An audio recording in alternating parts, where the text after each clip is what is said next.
السلام علیکم ورحمۃ اللہ وبرکاتہ۔ حج تمتع ادا کرنے کا طریقہ۔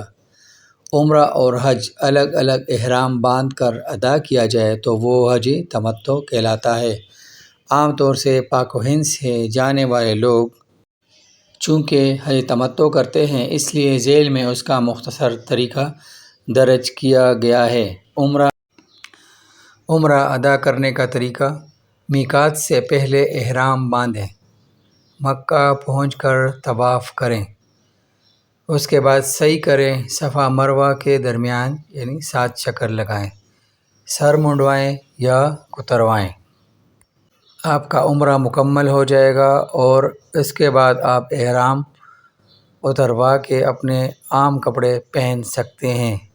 اس کے بعد آپ کو حج کا انتظار کرنا پڑے گا 8 ذی الحج تک۔ حج کا پہلا دن 8 ذی الحج سے سٹارٹ ہوتا ہے۔ مکہ میں آپ ہوں گے۔ احرام باندھ کر مینا کو روانہ ہو جائیں۔ نماز ظہر، نماز عصر، نماز مغرب اور نماز عشاء مینا میں ادا کریں۔ رات مینا میں قیام کریں۔ حج کا دوسرا دن 9 ذی الحجہ۔ مینا میں آپ نے پہلا دن گزارا 8 ذی الحج۔ اس کے بعد فجر کی نماز مینا میں ادا کر کے عرفات کو روانہ ہو جائیں۔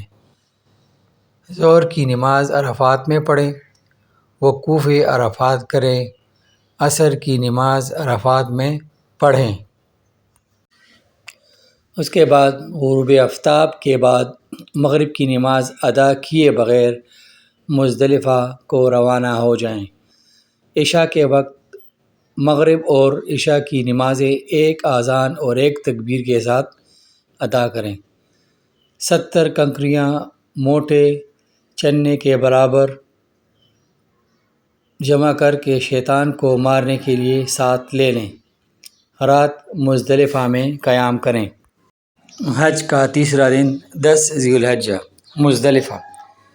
مزدلفہ میں فجر کی نماز پڑھنے کے بعد طلوع شمس سے کچھ پہلے مینا کو روانہ ہو جائیں۔ مغرب سے پہلے بڑے شیطان کی رمی سے فارغ ہو جائیں، پھر قربانی کریں۔ سر کے بال منڈوائیں یا کتروائیں۔ طواف زیارت کے لیے مکہ کو جائیں، سعی کریں، صفا مروہ کے درمیان 7 چکر لگائیں، پھر مینا واپس جائیں اور رات مینا میں قیام کریں۔ حج کا چوتھا دن 11 ذی الحجہ۔ مینا میں زوال کے بعد رمی کریں۔ پہلے چھوٹے شیطان کی رمی کریں، یعنی شیطان کو کنکریاں ماریں، پھر درمیانے شیطان کو۔ اگر رمی سے پہلے طواف زیارت بما سعی ادا نہ کی ہو تو آج ادا کر لیں۔ رات مینا میں قیام کریں۔ حج کا 5واں دن 12 ذی الحجہ۔ مینا میں زوال کے بعد رمی کریں، پہلے چھوٹے شیطان کی، پھر درمیانے شیطان کی، پھر بڑے شیطان کی۔ 12 ذی الحج کو غروب آفتاب سے پہلے مینا سے نکل جائیں۔